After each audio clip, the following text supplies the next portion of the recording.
Between us, she's like the way. This woman, this friend,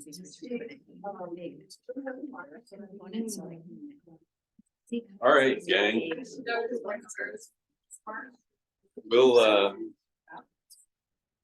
We'll get started. Welcome, everyone.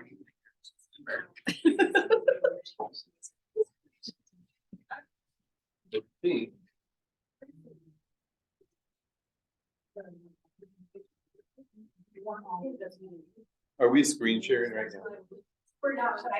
Okay. Are you screen good? Should I? Okay.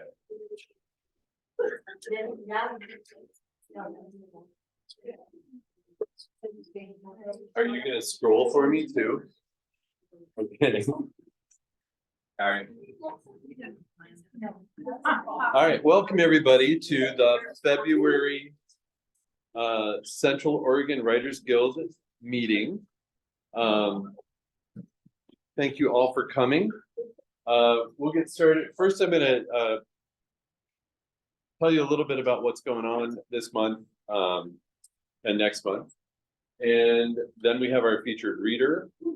And then tonight we have Cidney Swanson's going to talk to us. And we're all very excited about that. She made it over the hill in the beautiful weather, and hopefully we'll make it back home before the not so beautiful weather comes out. So as far as, all right, so is this what we're looking at? Okay. So the homepage of the Central Oregon Writers Guild website is here, and if you scroll down, maybe not. Yeah. Okay. So. I'll scroll for people online. Oh, okay. Okay. All right. So, yeah, just scroll however I scroll, I guess. Yeah. Okay. So here we go. I'm scrolling. So on the left side of the page, we have our Central Oregon Writers Guild events. Also, notice that the Central Oregon Writers Guild 2023 Literary Collection is available for sale. So on the left side, there's Cidney right there. The events that are coming up here. On the right side, we have our other, all the other events that we know of that are in Central Oregon.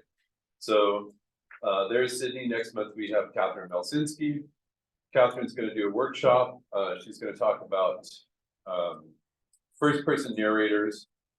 As we continue to go down, we're going to have Shelby Little talk about kind of about marketing, but about also how to write while you market. So Shelby's got an interesting take on this stuff.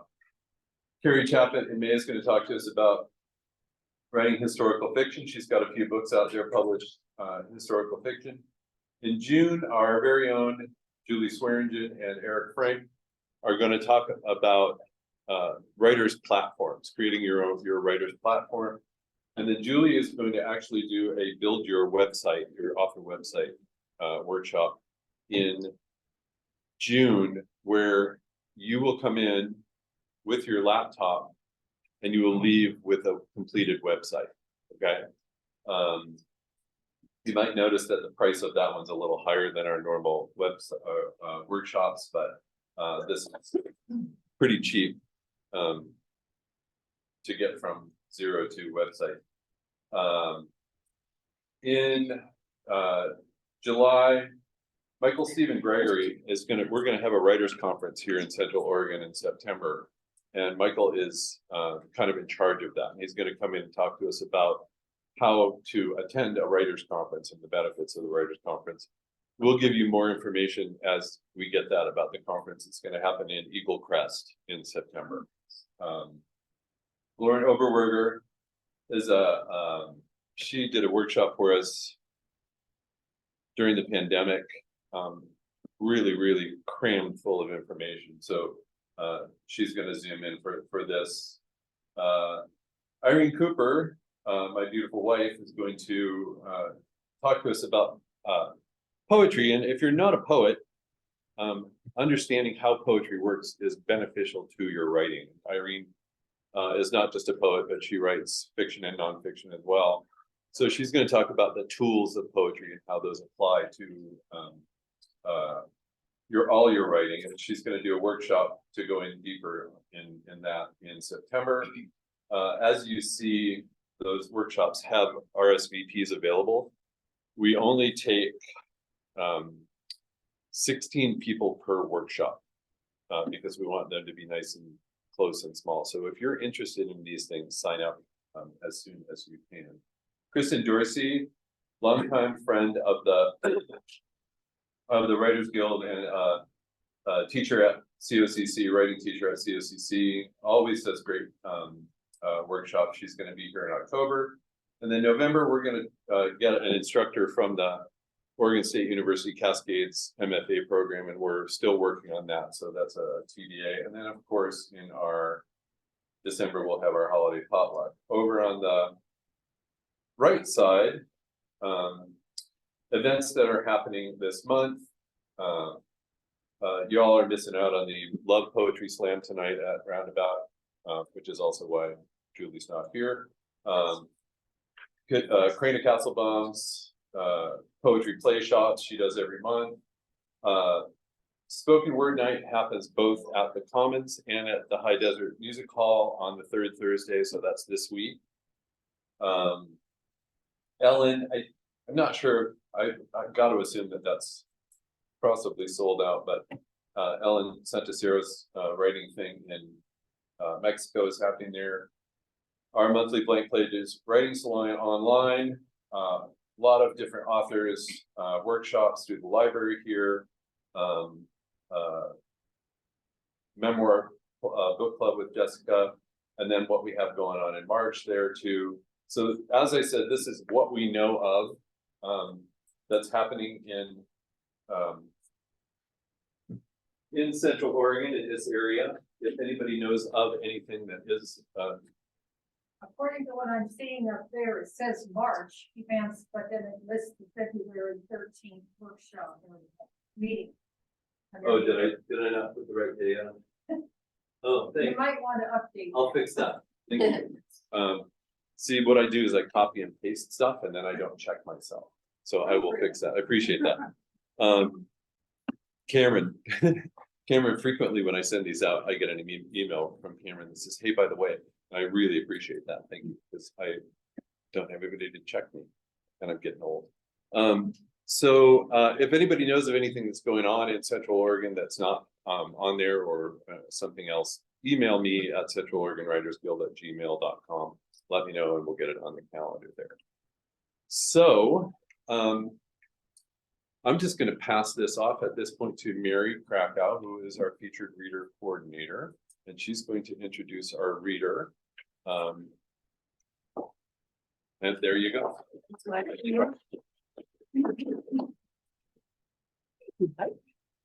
Before I introduce our reader, I have an announcement of two. So I go to the senior center in Redmond, and if there are any Redmond people here that are interested in doing a quiet writing time in Redmond at the senior center, they're gonna have that starting next week on Tuesday mornings from 9 to 11. It'll be just like the quiet writing time at the library. In Redmond, they've torn down the library and they're rebuilding it. So we don't have a space to do it right now. And the senior center said that we could use their space. So if you're interested, come see me and I'll give you more details. I want to remember to mention that. The other thing is, I have a sign-up sheet for anyone who wants to be the featured reader for coming months. And I'm just going to pass it around. And if you're interested, all it takes is you just stand up here and you read something that you've written in this nice supportive atmosphere, and about 5 minutes or so. So it's pretty laid back and easy. So I'm gonna pass this around with a pen. If you're interested in being a reader, fill out your name and your contact information. Thank you. All right, now on to business. Cameron Prowse poems have appeared in Poets West literary journals, Fish Trap Anthology 5, and Central Oregon Writers Guild anthologies. Her story, Elmer's Miracles, earned honorable mention for children's literature in the Guild's 2020 contest and was featured in a local art education project in 2021. Her latest story, Passing Over, was published in the Guild's 2023 literary collection. Please welcome Cameron Crum.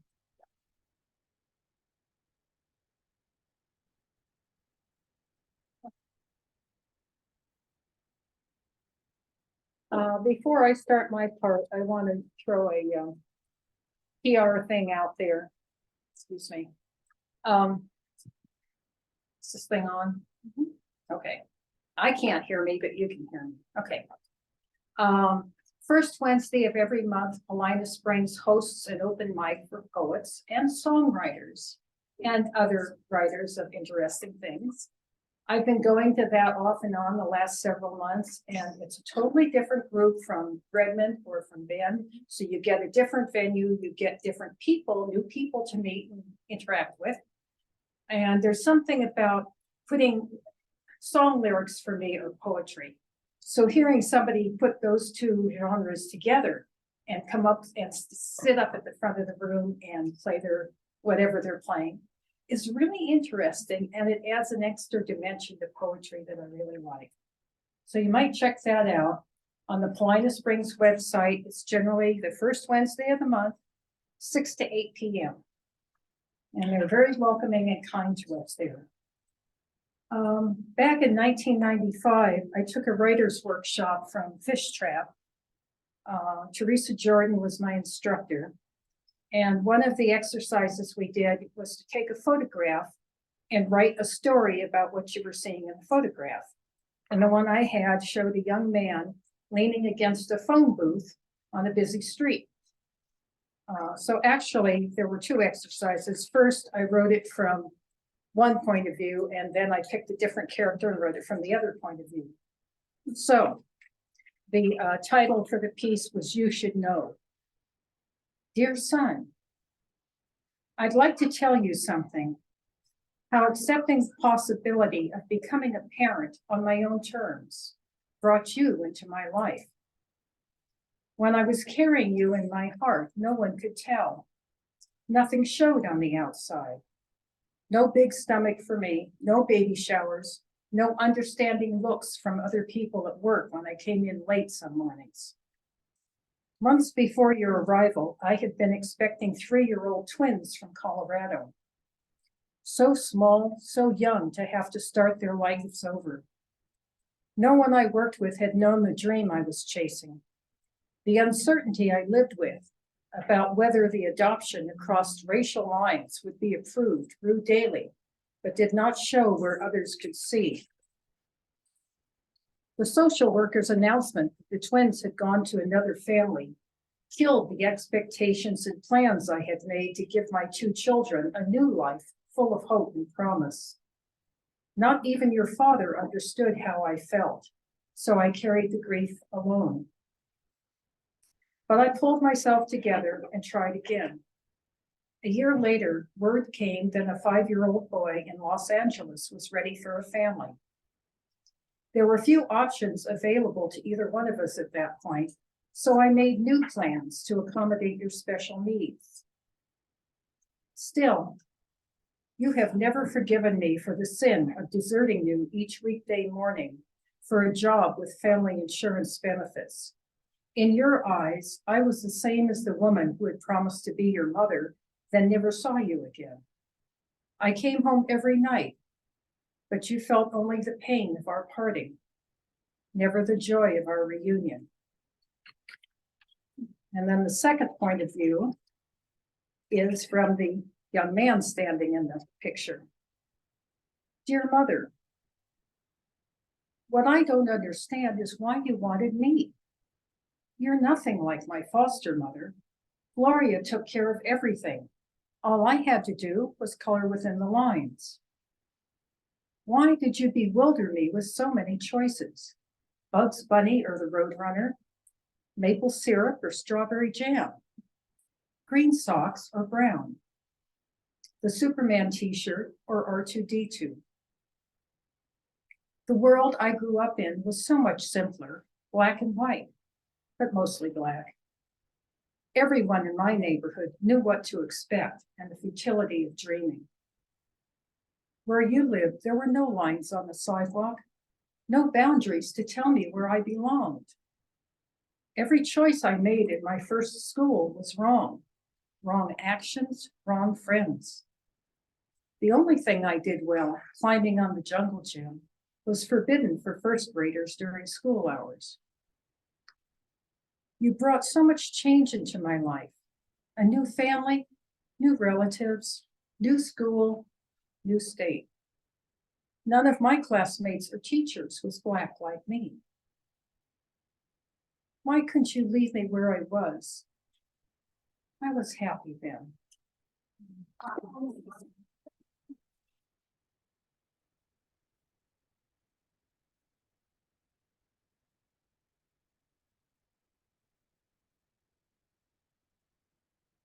Thank you, Cameron. That was lovely. And I love the two perspectives and that sort of an unexpected perspective on that on the second part. I like maple syrup and strawberry. So our presenter this evening is Cidney Swanson. She's going to talk to us about the interplay between character and world in fiction. Character and world building go hand in hand. In this presentation, we'll explore how to create characters that are unforgettable, how their interests, desires, fears, and needs can drive the sort of world in which we choose to place them. As writers, we each have experiences that have formed us. Together, we'll look on exercises designed to help explore how our unique experiences can help us to create unforgettable characters. And Cidney's got some handouts for us to work along with. Amanda and I will pass those out as soon as Cidney gets up here, along with some clipboards. Cidney Swanson writes unforgettable characters who are genuinely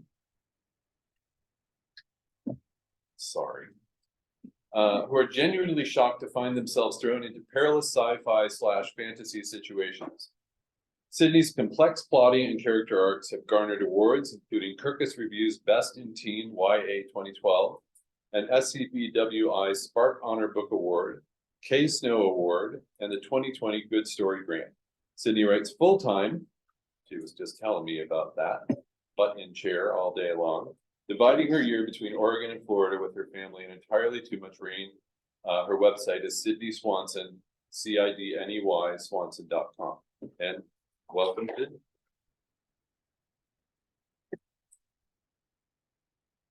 Hello. Thank you so much for having me here.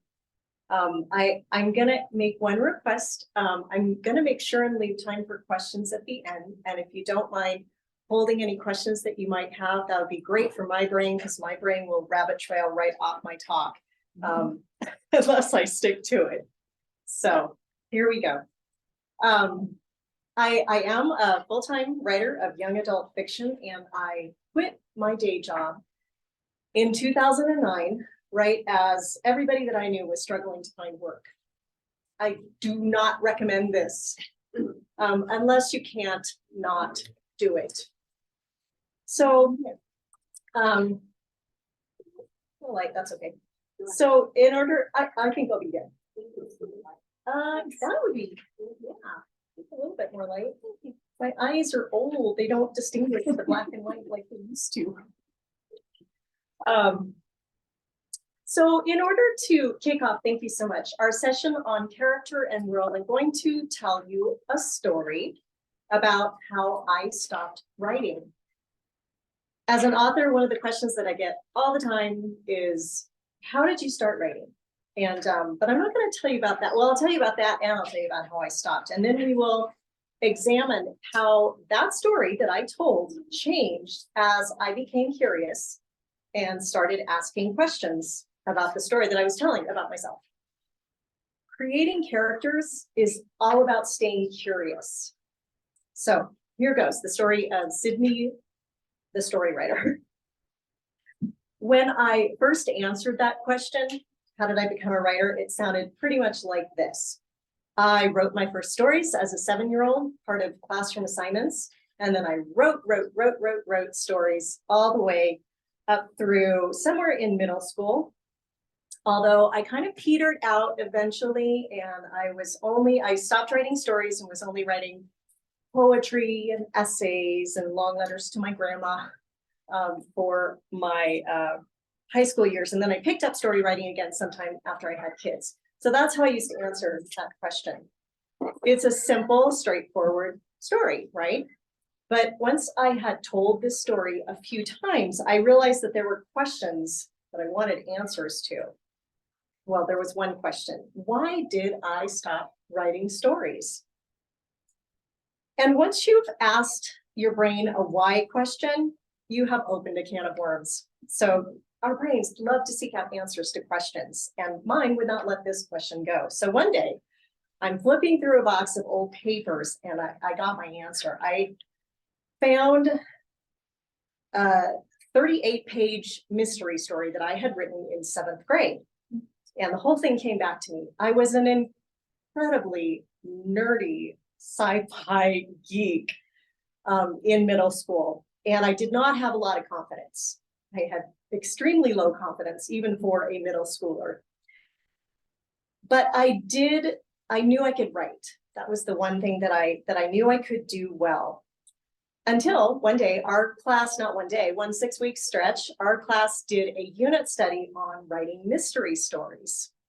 And the idea was that our teacher would pick a couple of them to read out loud to all the class, and then the class would vote on a winner.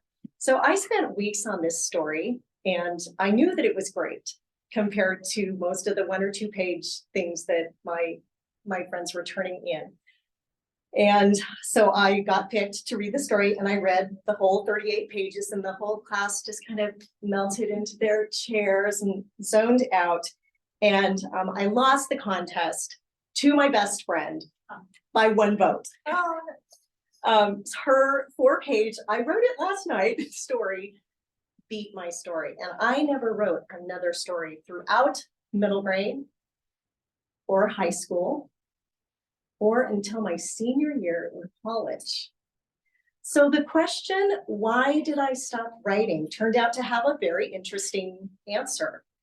I quit because it was too painful to lose at the one thing that I thought I could do well, too painful to be told by my peers that I couldn't do well, the one thing that I thought I could do well. Now, I would not have known the answer to this weird question if I hadn't, or I wouldn't have known this piece of my life if I hadn't been asking that question, why did I stop writing?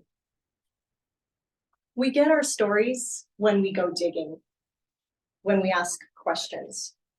So my avenue of entry into a story is character. It is not the only avenue, and it may not be the best avenue for many of you in the room, but it is a good one. And I hope that you will leave feeling just a little bit more comfortable with using that as your avenue of entry for the stories that you want to tell. For me, anytime I am stuck in my story where it should go next, it always comes down to needing to know my characters. I need to know my characters a little bit better than I do. When I know them, I know how they will behave based on what they hate, what they love, what they fear, what they want, and what they need. I know which are the worst things that I can throw at them and the worst situations that I can place them in. And I know how they're going to try and squirm their way out. So for me, it's all about character and what they fear, love, hate, want, and need. And don't worry, we will circle back to those 5 things extensively this evening. Now, if we take a look at the Cidney's writing journey story, if we take a look at that, we can see Cidney feared rejection. I loved writing. I wanted recognition. I hated humiliation, which I interpreted interestingly. Isn't that interesting what we do inside? And what I needed was to learn that good things can happen when you head straight into what you fear the most. So for me, I learned what my story is in the process of telling it. And that has been true for decades. And more importantly, as I try to find the answer to what am I missing here? What am I missing here? And I believe that if you know your characters, you can find these answers and take your readers on an incredible journey. Before we get too far, I'm going to use a couple of terms repeatedly. So I'm going to tell you what I mean by them. Action plot is one of those terms. And I simply mean the string of events that make up a story. So the action plot is going to answer the question, what happens? What happens in this story? And then the other term that I'll be using is emotional plot. And by that, I mean the moral or educational journey that your character undertakes. Now, in YA, typically it is a moral and educational journey, and it ends in a state of enlightenment. That's not the case for all stories. I recognize that. I am going to kind of talk as if all stories have happy endings, because that's more the world that I write in. But it could, the moral or educational journey could, of course, end with the person not learning the thing that they most need to know. And then we have a tragic ending. Okay, so, and then the emotional plot. So if the action plot answers the question, what happened? The emotional plot is going to answer the question, what's the point? So I'm gonna start us off with a really simple exercise.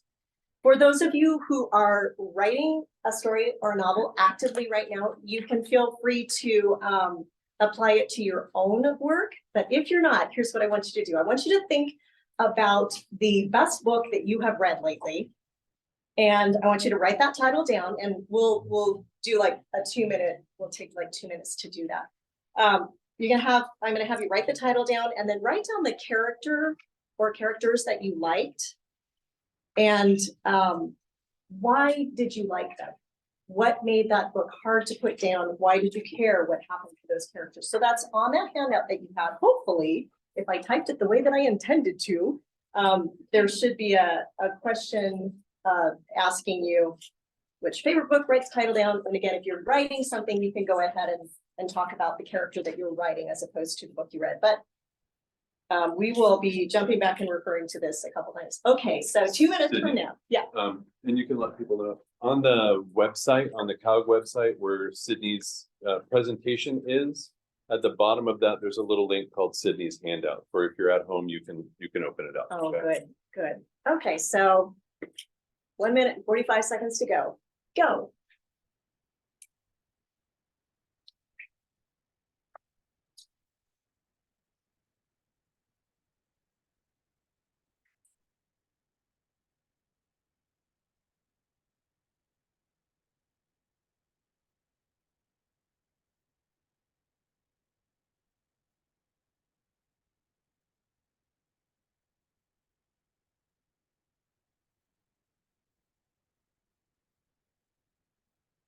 Okay, well, another minute here.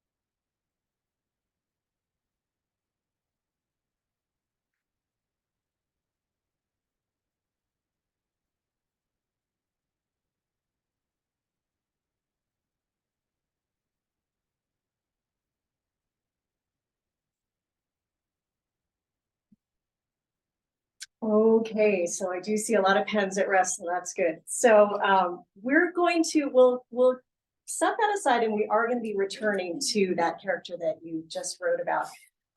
But for right now, I want to shift gears a little bit and talk about why, in my view, character is going to beat world every time.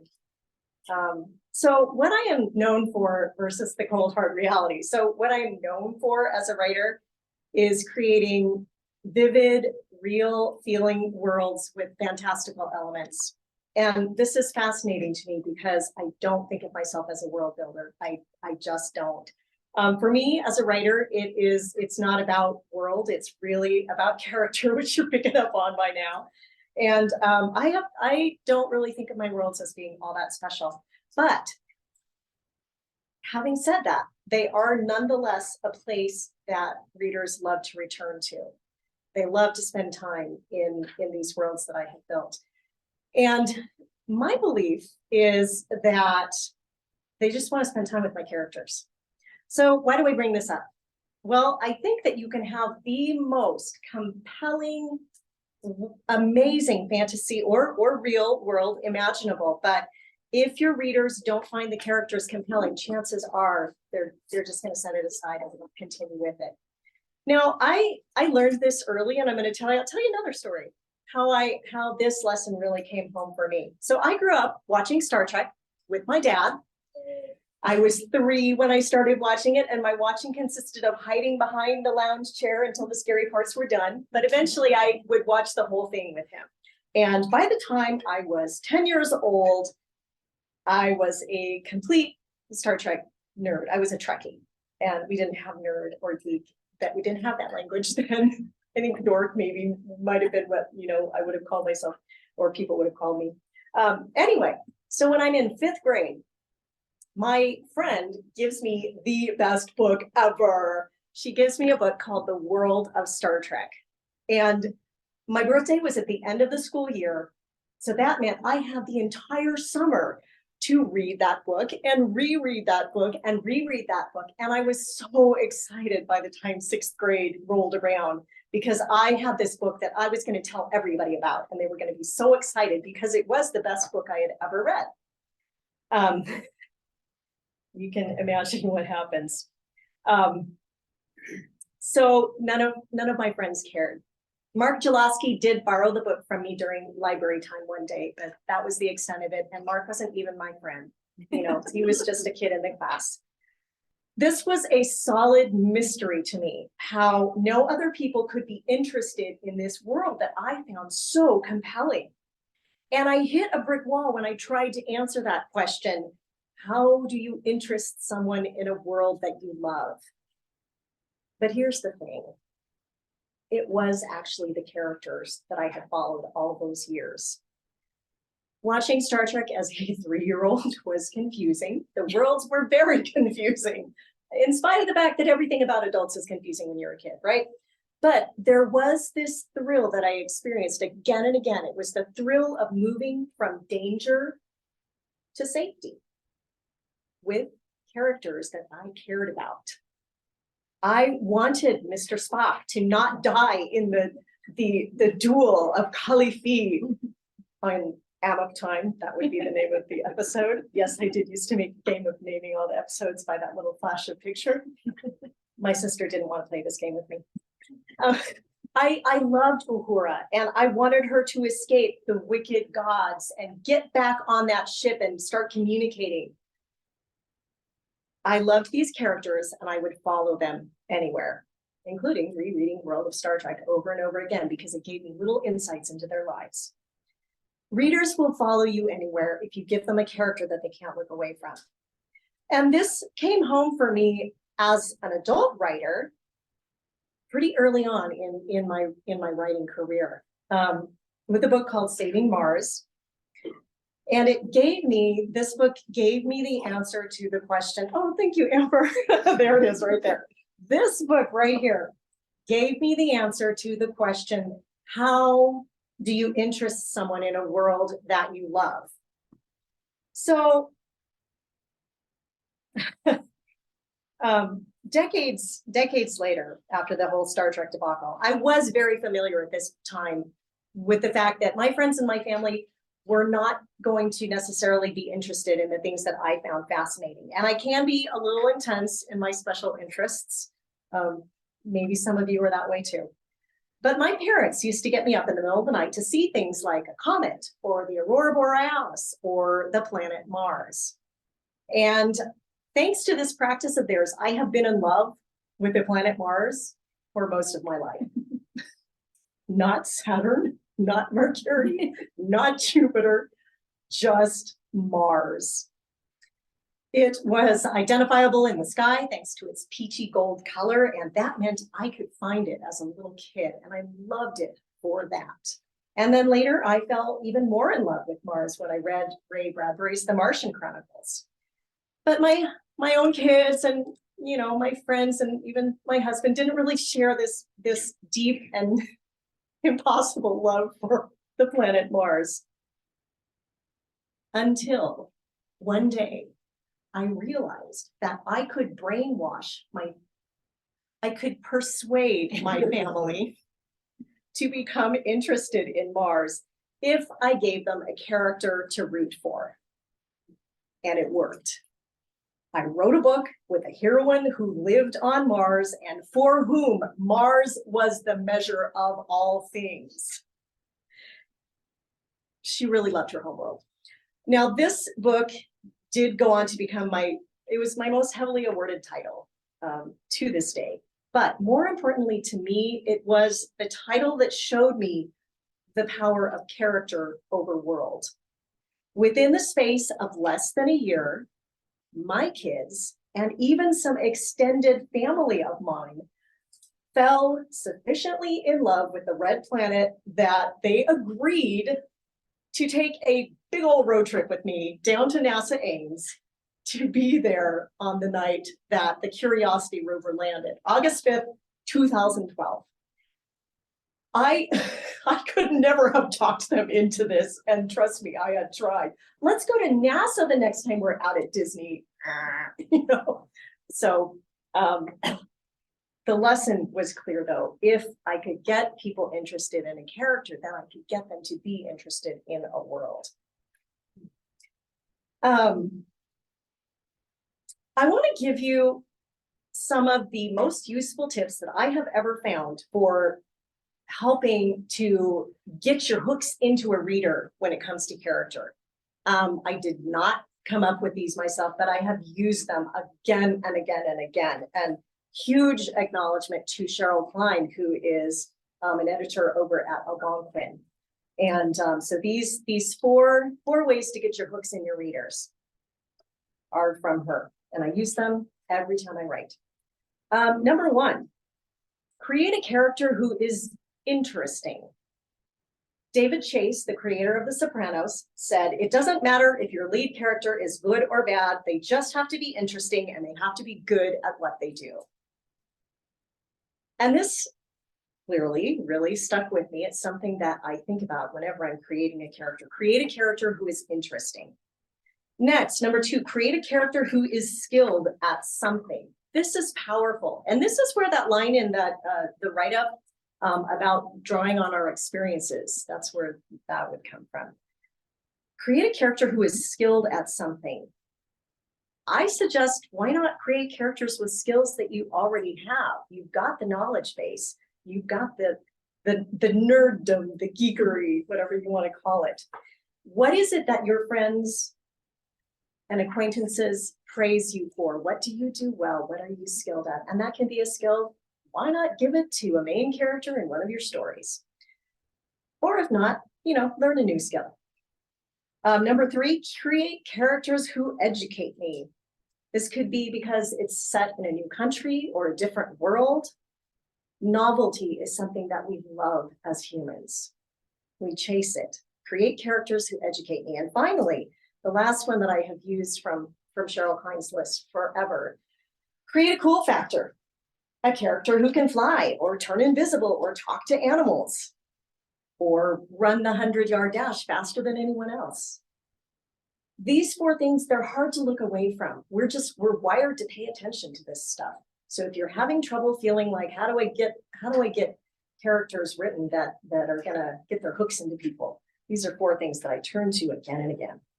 However, having said that, an interesting, skilled character who educates me and has a cool factor and interesting, skilled, educates, and cool factor does not a plot make, unfortunately. So here's a couple hooks that I also use for plotting that I love.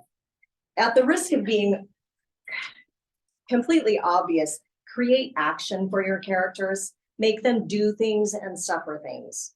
Humans are naturally curious. We want to find out what happens next. But we will get bored too if we are treated to too long of a description of how the character got dressed that morning. Unless the way that they are getting dressed that morning is going to get them a job or maybe save their life. So now we're pulling stakes into it. When characters are in trouble, we want to see how they will get out. When there is suffering, if we care about them, we will stick around until that pain relief arrives. Another really great hook to sink into your readers to get them interested, create a mystery. Within your plot, sprinkle references to things that you do not fully explain. And I always think about Suzanne Collins' Hunger Games. It's certainly on the first page. It might even be in the first paragraph. She references something called the reaping without explaining what it is. Well, of course I'm turning the next page if for no other reason, so I can find out if we're talking about bringing in the harvest. You know, what is this reaping? Somebody else in my world who does this really well, Cassandra Clare's Mortal Instruments series, I do not think she ever ends a scene or a chapter without a cliffhanger, creating that mystery again. And that will make your reader, oh, let's just see what's on just one more page, just one more chapter. And it works, you guys, it works. All together, those hooks that you sink in regarding character and plot, those can work together to create narrative need where the reader has got to know what is the end, how does this end? And the more hooks you have, the more your reader will want to keep going on. We read because we care. And we can also be convinced to keep reading simply because we're curious. So make your readers curious. All right, so we're going to do another exercise here. What I'd like you to do, and this might not quite take 2 more minutes, but we'll see. I'll kind of look and see when the pens stop writing. I'd like you to identify a skill that your character has, write it down, and then answer the question, why do they have that skill? And again, this can be just from a favorite book of yours if you're not actively writing a new character right now. What is the skill that this character has, and how did they get that? And you can write that, how did they get that, either quick little scene, paragraph, just a sentence.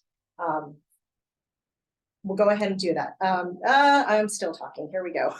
There are no wrong answers to this, by the way, but having an answer to the question, how did they get this skill? Any answer gives your brain a place to start. And this can be very, very helpful when you're facing that blank page. Okay, go.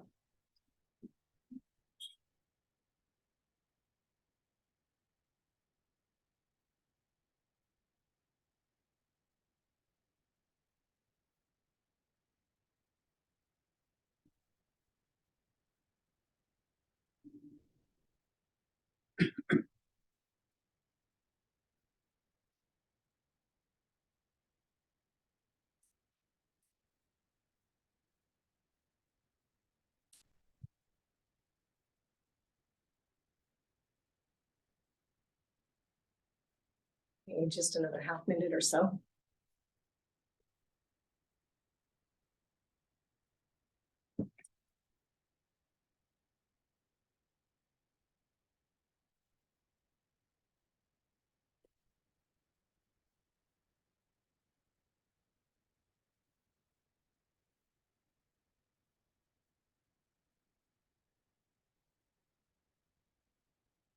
Okay. So we're going to shift gears again. I promise there is a point to all this gear shifting and it will all wrap up beautifully somewhere towards the end of time, we hope. But what I want to talk about right now, I want to just take a quick look at plot and see how it is enmeshed with character. And so when I say that I always start from the point of character, I'm kind of fudging a little because plot and character are so enmeshed. So let's take a look at why I would say something like that. Why do I make that claim? What a character wants is going to drive the action plot. The single most important thing that you can give your character is a serious hankering for something.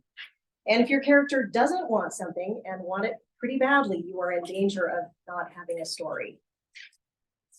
Now, I actually have a really hard time figuring out what my characters want most of the time when I'm starting a story. So here's my tip. Here's what I do. I sneak in sideways by trying to look at what does my character love and why. And again, those why questions, this is like just teasing your brain. As soon as your brain hears that, why do they love it? What is it that they love? Why do they love it? Brain goes, oh, well, let me answer that for you. And at least that's the way my brain works. I think we are curious creatures, so probably that will work for you too. So as you answer that question, what does your character love and why? That can really be a good way to get creativity flowing. Now, for example, the first thing that I knew about my main character in the Saving Mars series, I knew that she loved to fly. That was really it. That's all I had at this point. I knew I loved the planet Mars and she was going to love the planet Mars and make all of us love the planet Mars. But all I really knew about her was that she loved to fly. And this brought up all kinds of questions for me. What kind of ships fly on Mars? Who is allowed to fly ships on Mars? What is gravity like and how does it affect ship design? And on and on and on. And you can see we're like sneaking into world building. What your character loves is very frequently related to what they want, and this will drive your action plot. It will, and again, the action plot is the one that answers the question, what happens? We often think of this as the story, in fact. Okay, so I'm going to take everybody back to 10th grade English, where you had to learn the 5-part breakdown of a story, and you had to memorize this for a quiz, probably most of you in here. We've got the opening where we show what is normal. We've got the inciting incident when something happens to change it all. Then we've got rising action and adventures as the character tries to get to their goal. And then there is a climax where there is a big dangerous encounter and the character fails or succeeds, followed by resolution or denouement. So this is a fine way to construct a story, but it's not one that has been super useful for me as a writer. What I have really boiled it down to, and I put this on your handout because for me, it's been really helpful to think of story this way. Stories at their most basic are about a character who B wants something and C tries to get it or achieve it, while someone or something tries to prevent them and they D succeed or fail. For me, it's a more helpful way to think about story because it's tied to character and it's tied to hates, loves, wants, fears, needs. At each point, I as a reader, I have to care about the character, or I'm gonna go do laundry. I'm gonna go research what the Riot Act is anyway on Wikipedia because I really should know that since I talk about reading people the Riot Act all the time. So our characters need to want something. And when we take away what they love or withhold what they want, that is where story happens. Now, I already said that it can be challenging for me to figure out sometimes what does this character want? What is it compelling they want that people will follow around? And so I will ask myself, what are the things that they love? And what are the things that they hate? And answering what they love or hate will almost always lead me to the things that they want, which are generally going to be related to what they love, or the things that they need, which are generally going to be related to what they hate or what they fear. So you can guess the next exercise. We're gonna take more like 3 minutes for this one. I want you to think about what does your character love? Write down as many things as you can. And then I want you to work on what does your character want? Pardon me. Again, if you aren't working on a story actively, go ahead and use that favorite book that you started with earlier. And if you have already done that, then you've already written down what they love, what they want. Then you get to answer the question why. And every time you answer that question, you can do another why. And I love this exercise. Hopefully will be a good one for you. All right, 2 minutes and 45 seconds since I see a lot of you are already going. So here we go.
Okay, about another half a minute or so.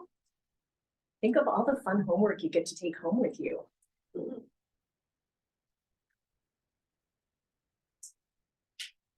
You're making this writing thing more difficult. Which is great.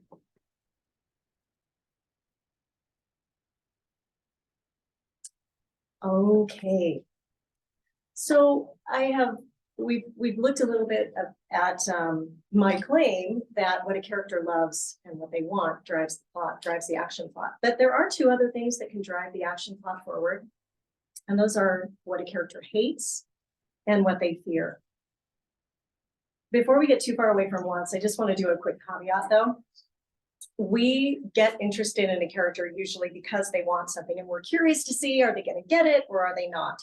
And we might not stick around too long for a character who, instead of actively wanting something, wants to avoid something. In other words, if your character wants to avoid becoming just like her mother, that's not as interesting of a choice and it's not as hooky as a character who says, I want to be just like my crazy Aunt Jane who jumped in the Seine. And yes, that was totally a reference to La La Land. You know, it's one of them. Avoiding things is not generally as interesting. It doesn't have as much narrative power as pursuing something. So have your characters want to be like the crazy aunt, not want to avoid being just like their mother. Okay, back to hates and fears. In the story that I've referred to, Saving Mars, Jessamyn's love of flying does strongly, very strongly influence the plot. But what ended up happening, perhaps even more significantly, the thing that she hates ended up really driving the plot. And of course, they're both related to what she wants. But she was a character who hated following the rules rather than following her own intuition. And this ended up driving the plot. It became the inciting incident. We'll get there in just a second. Moving over to fears. Remember, Jessamyn's greatest love is flying. What does she fear most? Not, yeah, or not being able to fly. Not being able to fly, exactly. And how can I resist an invitation like that? So obviously I had to ground her, right? And that led to the question, well, what is it on Mars Colonial that would be so bad that if you did it, you would get grounded and couldn't fly anymore? And I decided that probably crashing a government ship while disobeying direct orders was probably enough. So suddenly, you know, what she hates and what she loves are creating plot.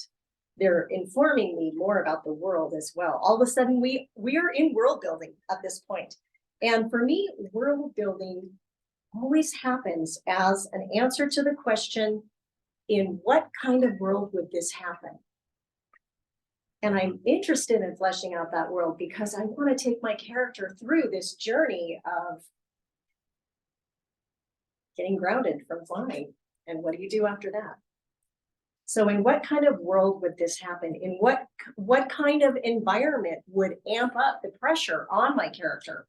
What kind of government or climate or economic situation will take her down twists and turns that she would absolutely avoid if she were given the choice? But because I'm the writer, she don't have no choice. And she's going to have to go down those twists and turns. In short, how can I use world to make it hard for my readers to put that book down and to make sure that they care about this character? So the last thing that we'll do here in our session together is to write down what your character hates and what they fear. And then if you get past that, why do they hate the thing that they hate? Why do they fear the thing that they hate? And then you can keep asking those why questions and just keep drilling down and down till you hit bedrock or molten lava. I don't know, whatever you hit. Okay, so, and we'll just do 2 minutes on this.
Another almost minute.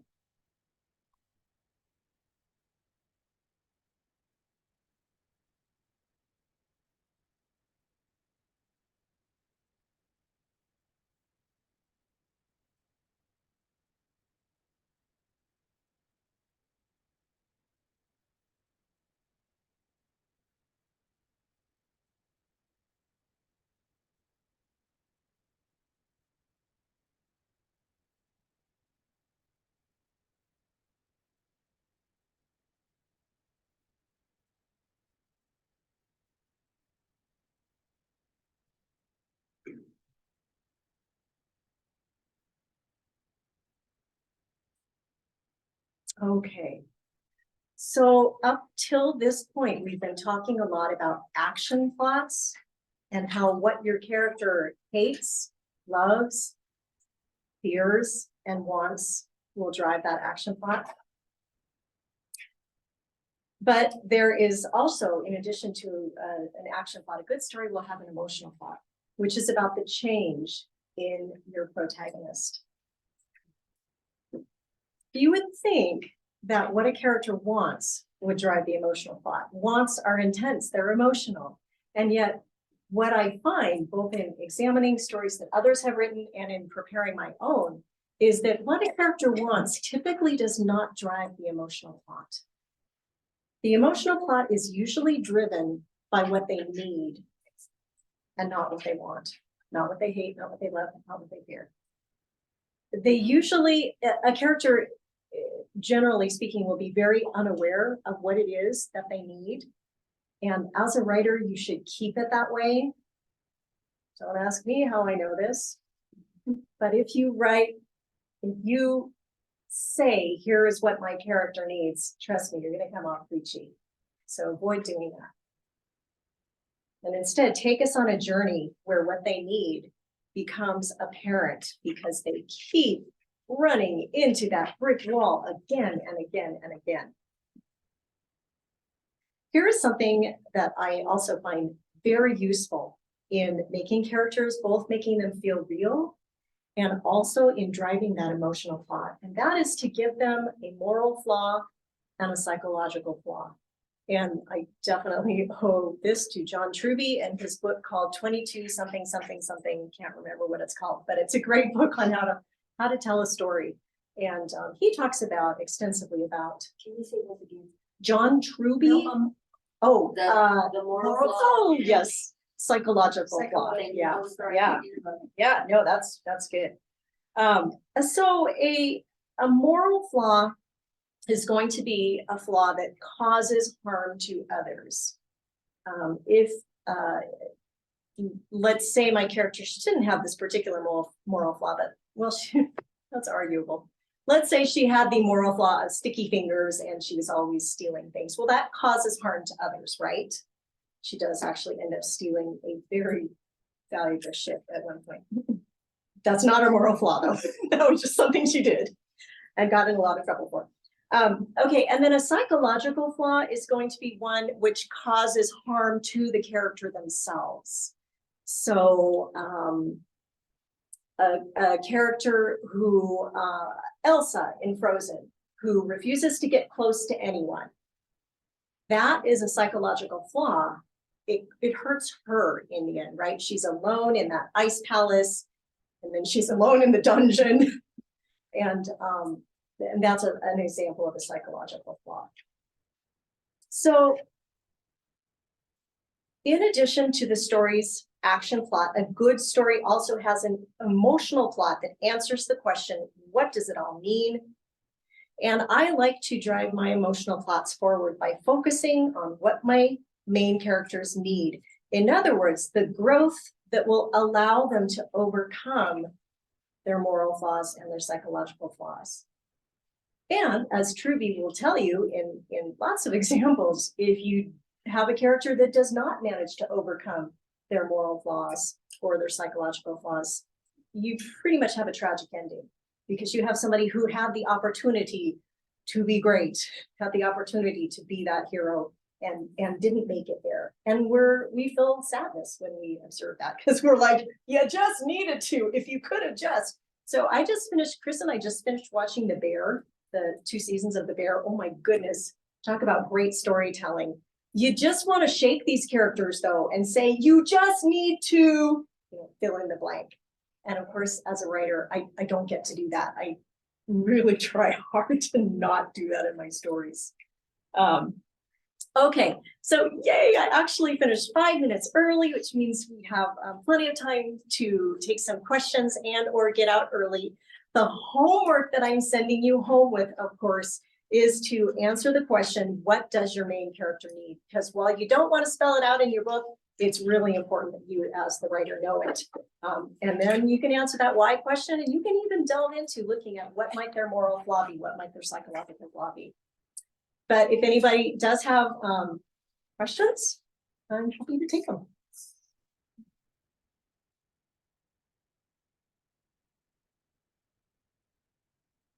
Yeah.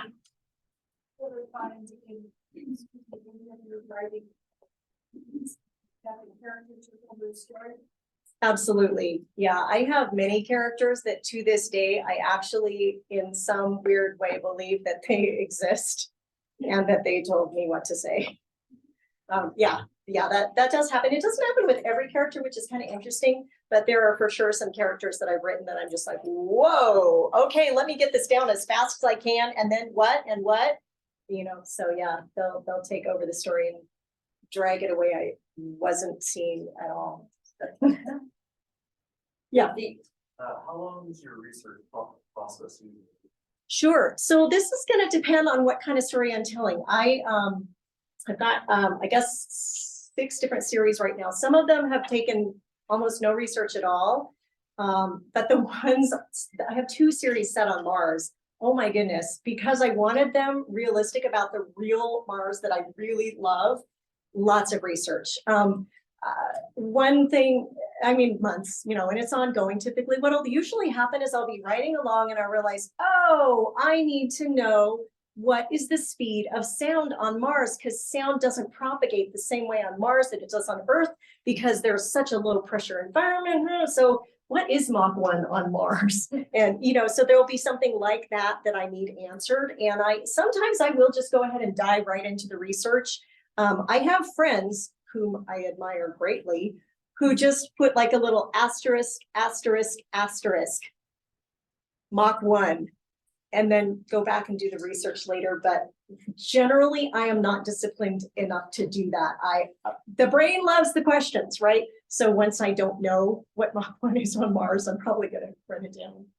So it's kind of an ongoing thing, which does make it hard to answer in general. I also write time travel, and boy, yeah, lots and lots of research about what was the ship like that Walt Disney and his wife Lillian crossed the Mediterranean in. What was that ship like, and what was the town like? It wasn't quite yet occupied by Germany, but you know, there were hints. Yeah, so you know, you can end up really going down some rabbit trails for sure. And I didn't write time travel for the longest time because I was worried the research would be hard or boring. And my two of my friends who were very successful in that area said, oh no, that's the fun part.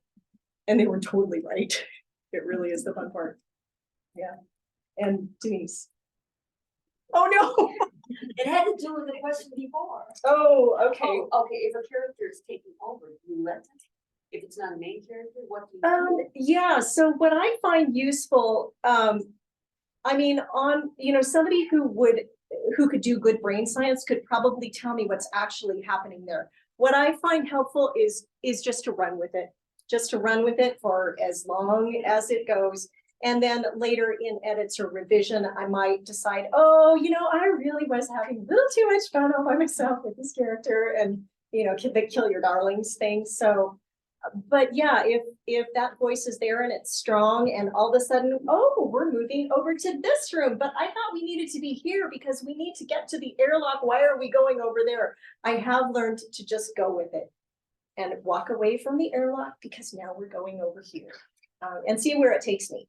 And I'm a heavy plotter. I am not a fly by the seat of your pantser, but I think even for plotters like me, there is a time to let the story take you where it wants to.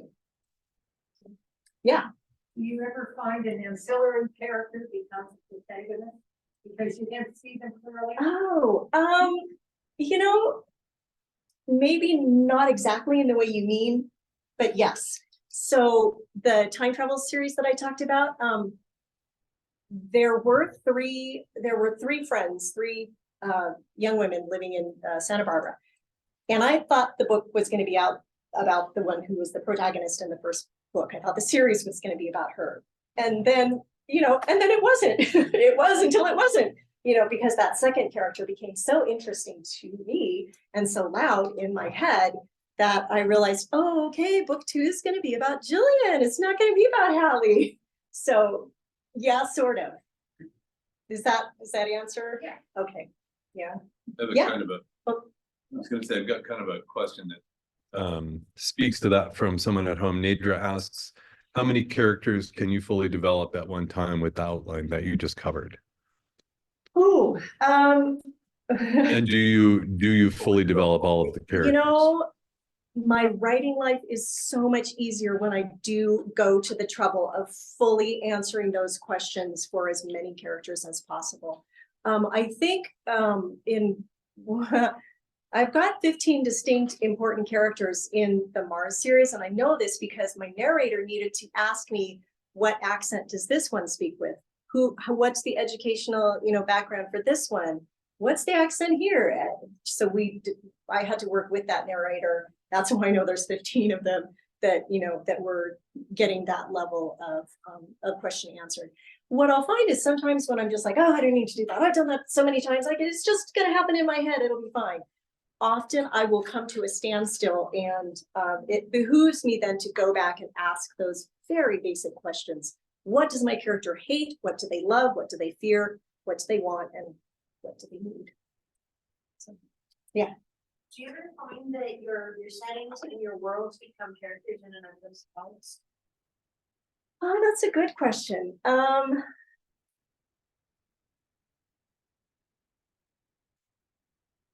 For me, I don't think so. I know that there are writers whose works I admire, that is the case for. I mean, isn't that kind of the case for Lord of the Rings?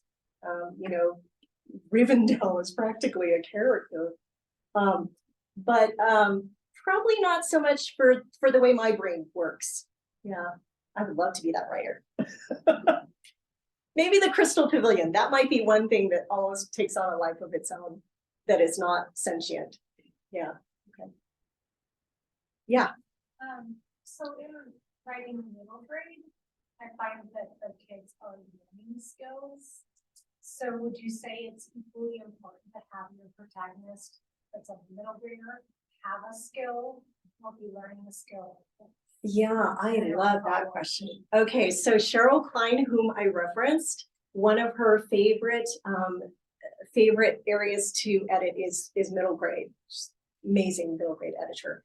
And I've heard her talk about how at that age we are often learning skills. We don't have them yet, we're learning them.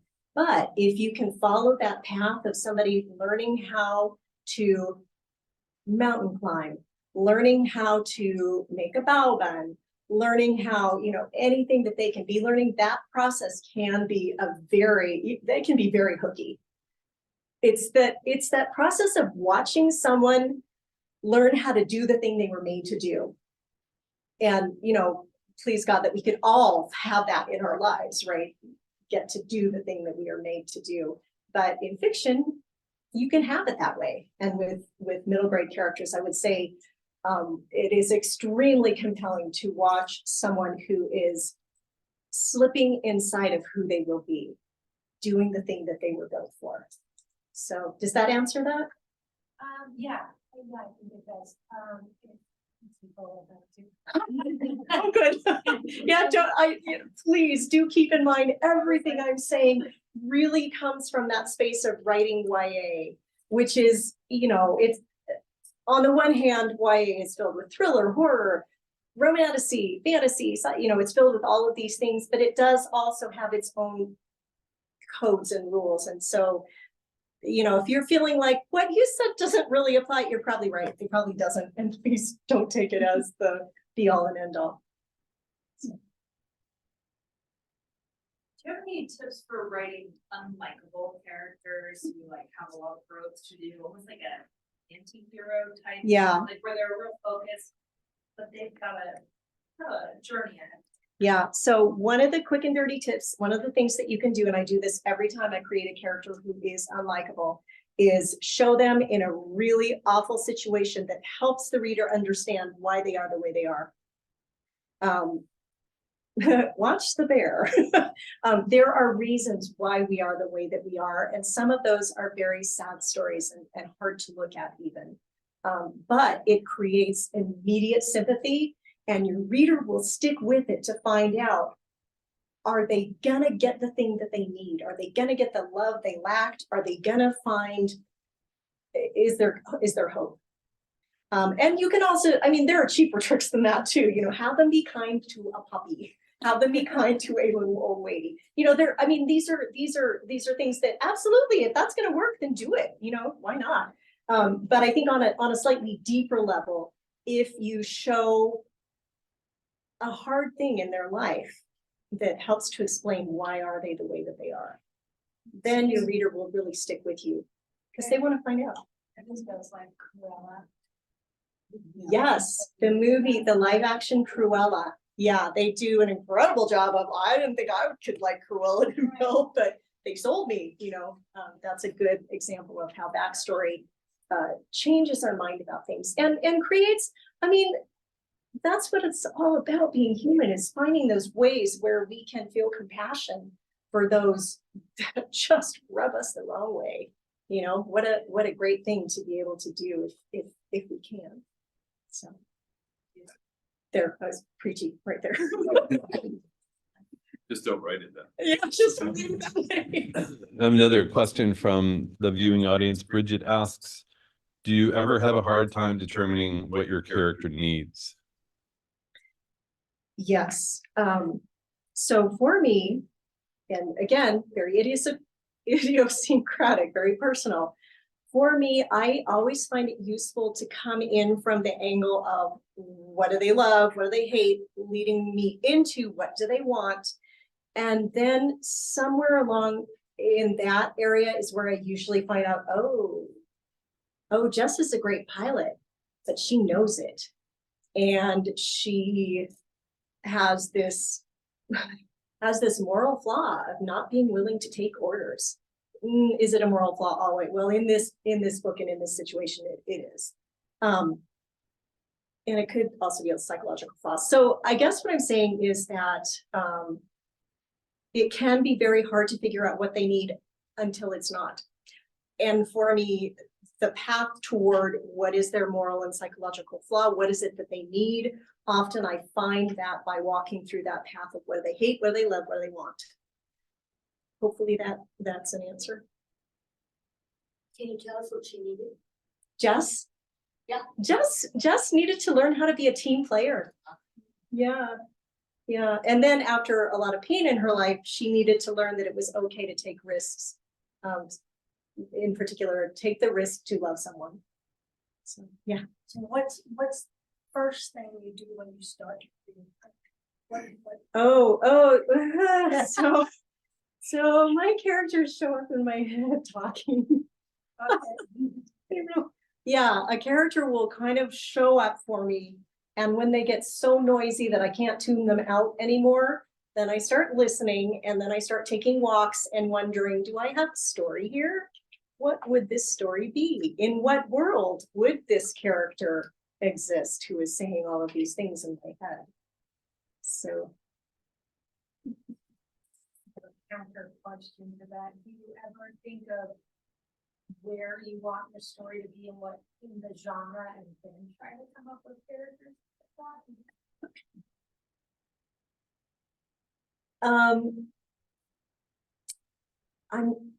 Ask me one more time.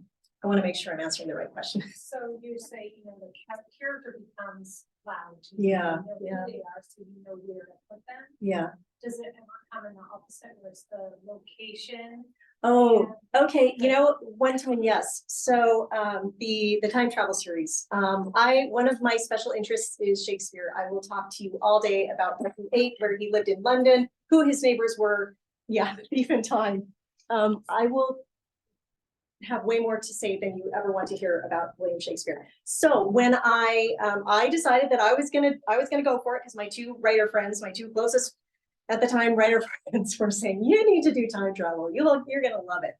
And so I did in that situation, the thing that I knew before I started writing was this is going to have at least one scene in 1598 in London at the Curtain Theater, you know?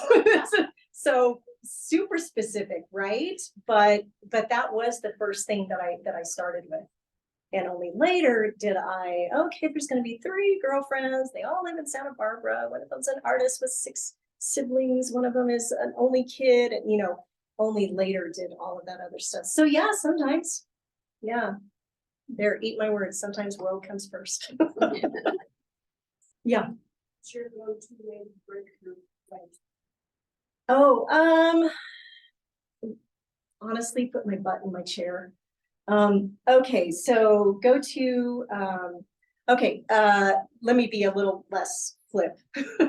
I do believe in putting your butt in the chair, and if it's 300 words a day, then you do your 300 words, damn it. And if it's 2,000, then you do that. However, when I do get stuck, and I'm currently stuck on a scene right now, what I'll do is first thing in the morning, I will sit down, and you remember how I keep talking about how brains love questions? My brain really loves questions. So I will say, what are 5 ways that we could get these characters across the river with the maximum amount of danger? You know, so I'll ask them, what are 5 ways? What are 5 possibilities? And I'll ask myself that kind of question. And, you know, sometimes it turns into 10 or 15. And just like they say in all the brainstorming classes, sometimes it's that number 13, 14 that's really the one that I was after. But most of the time, just running through 5 will make me realize, oh, I could do it that way. I could do it that way. I could do it that way. And suddenly I'm not stuck anymore. I really don't know how large a percentage of the population of writers this will work for. But, you know, write me, email me, because it sure works for me when I'm feeling stuck. Yeah, and honestly, the only time that I've had serious writer's block was I lost my dad, who was my #1 fan reader. And that actually, I had genuine writer's block where I just couldn't write for about 6 months. But other than that, I used to say, I don't catch writer's block. I put my butt in the chair and I work. But, you know, yeah. Now I believe in it. Anything else? Yeah. Sorry. No, you've got great questions. So, when you were creating a new story, like obviously you can't just start writing. And so how do you get through the process to know, okay, now I'm ready to start? Like what? Yeah. Do you know? Yeah. So I am somebody who finds story by I write my way there. And early on, somebody, God bless them, gave me Annie Lamott's book, Bird by Bird, where she gave me permission to write a really bad first draft or a really bad entire book. And that was great for me because of my process, which is I write my way there, and I walk. Yes, I do. Oh, yes. And I'm a plotter too. Yeah, that's true. Often I'll write a couple of pages and then I'll go, okay, now I'm ready to outline, you know, a character who wants something, somebody else tries to stop them from getting it and they succeed or fail. And that's kind of the bones that I hang all of my plots on. So, but a lot of times I have to start the writing first and then I'm ready to do the plotting. But not very much writing, 5 pages, you know, something like that. Again, highly idiosyncratic. Everybody's creative brain works a little bit differently, but keep playing around. Try new things and find out what works for you. Okay. Going. All right. Thank you guys so much.